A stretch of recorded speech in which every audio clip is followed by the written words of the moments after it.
Good morning.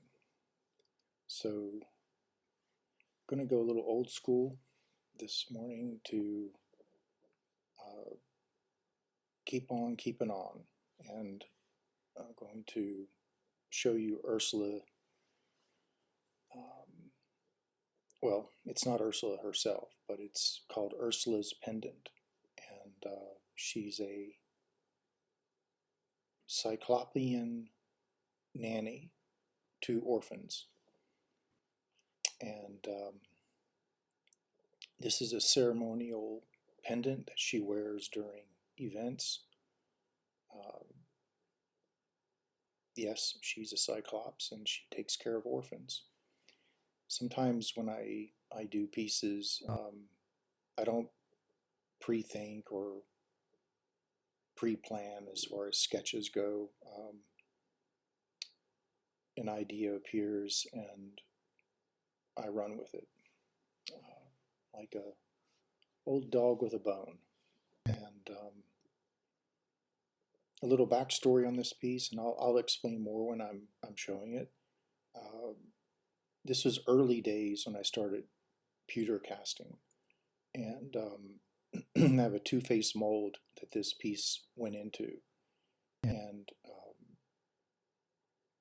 one half of the mold turned out perfect, the other half not so much. That would be the backside of the pendant, and so I went back into that side and reworked it and kind of did my own montage um, to shore up the loss of the original backside of it. And I'll do another casting, a vertical casting of the piece pretty soon to show you what its actual original design looks like. The mistake I made was casting it horizontal. So what occurred was there wasn't enough, well, I would have needed many air outlets at the very top of the mold to allow everything to escape at varying heights, um, so that the pewter is not compressed by air getting trapped at the very roof or the ceiling of the mold. Um, Super complex detailing in the original sculpture, and so a lot of the detailing, it's like mountain ridges. So every peak would need a small vertical shaft to push the air out of as the mold's filling up with molten metal. And I thought that the density of the metal itself would be enough to push it out the pore hole that the pewter was going into, but it wasn't. So I salvaged the piece, and there's not a lot of backstory around this piece. Uh, it's two parts. There's a stand that's a cast vertebra that I found on a beach in Northern California. So I made a mold of the vertebra. I figure it's probably based on the size of it, because the piece is 7.5 inches wide and 14.5 inches tall. The vertebra itself is probably some kind of like uh,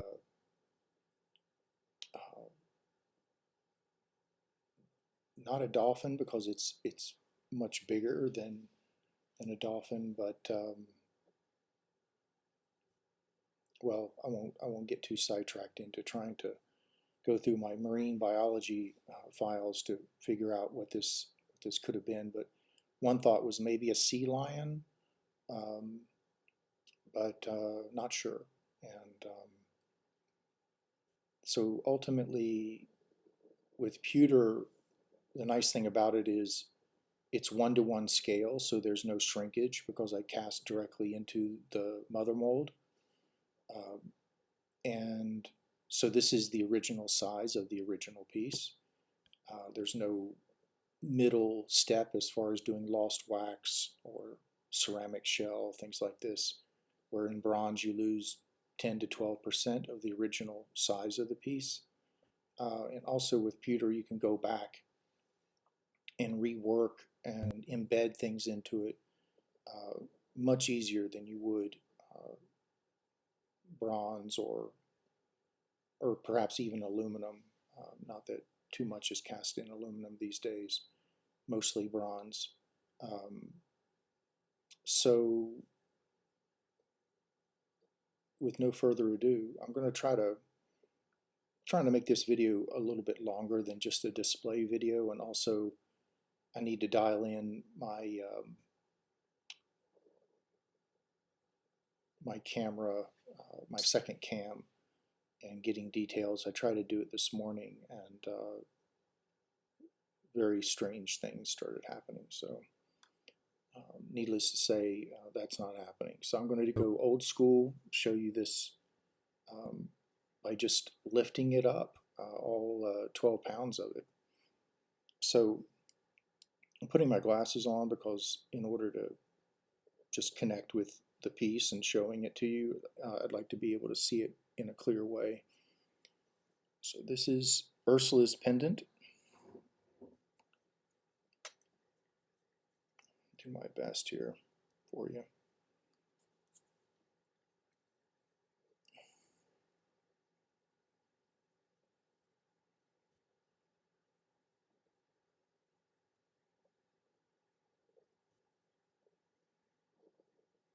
My Sony cam is extraordinary.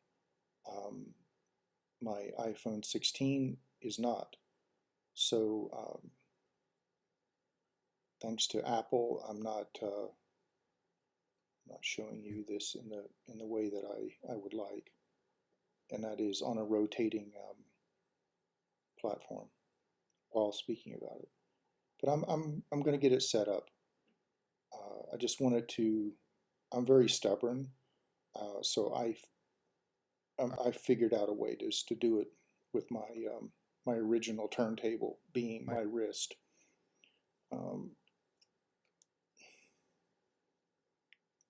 So these are real bones. I think they're from the same find that I got the vertebra from. And you can see here, the camera will maintain. There we go. There's turquoise and various semi-precious stones, some geode in there, a little fantasy doorway, little Dungeons and Dragons lure there. See that little skull way down below, embedded in part of the vertebra. And there's also cast bone in the pewter itself. So when I cast the piece, I did put some fragments of various things in there. And this is archivally sealed, so it won't, this is, I think I did this piece sometime in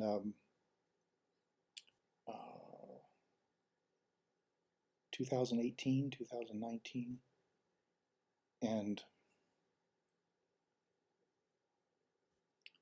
this this little detail here, little crystal ball moves around, and it's held in by the beaks of these hummingbirds. Now I'll show you. It comes off the base like this. So when she wears it, she doesn't wear it like as personal jewelry. She only wears it during special ceremonies. So it's ceremonial.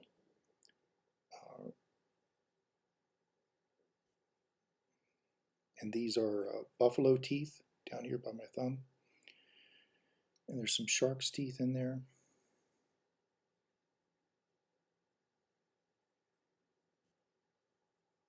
A little tiger's eye. You can see the skull a little better there. The camera's picking up perfect the actual color of the pewter. And I've got the hummingbirds pre-molded and then added later. And this here is me soldering, hand soldering the clasps for the bones, because the bones are, they're not cast with the piece. So this is the basically the me salvaging the back side of the piece. So all that work I did just by hand, like grinding, dremeling, setting things in, soldering.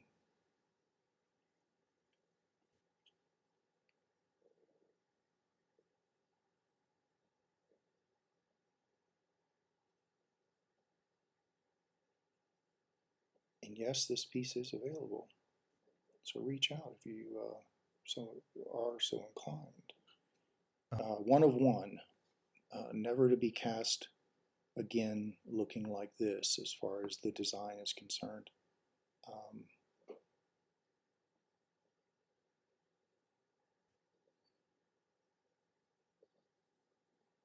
That's Swarovski crystal, that sort of orange crystal there. When I do add things, I try to go as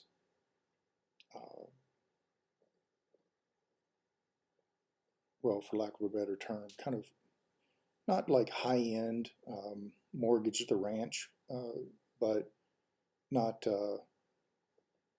not Bob's Hobby either. A lot of work goes into these, so I think about how to honor the effort and not go with materials that don't resemble the effort itself. And then the base is curious unto itself.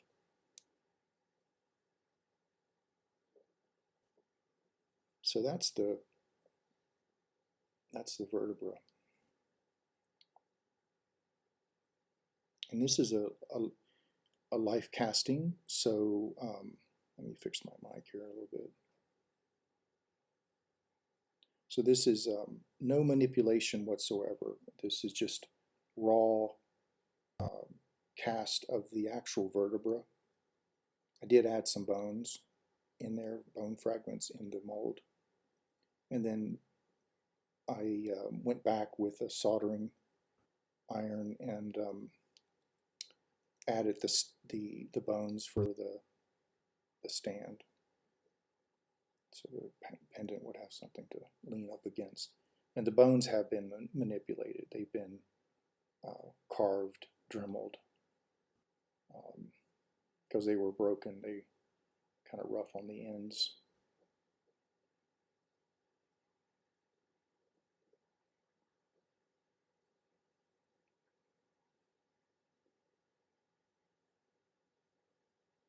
So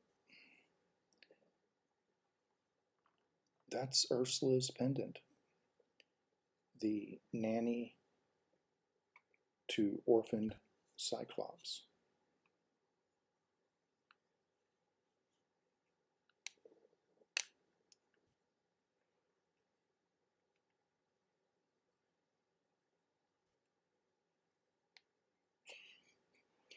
A little Pilates in the morning here, lifting and figuring out angles based on left is right and right is left when it comes to my camera. Still training my brain to get that all figured out. So soon enough, I'll be figuring out a way to show you guys some high quality videos of the pieces because they deserve it. I'm not going to go out and get another Sony Alpha digital camera, that's for sure. But I need to figure it out because the iPhone 16, although it's practically a small laptop, it's just not transferring the data in the correct way. Something's going on with that, so I'll keep you updated. And in the meantime, probably be doing this stuff manually, because I want to keep with my aim and sharing what's going on in the studio. So thank you for supporting the channel. Give a like, a comment if you wish. I do also custom designs, so if you have any ideas, feel free to reach out and give a like and share the channel. Thank you.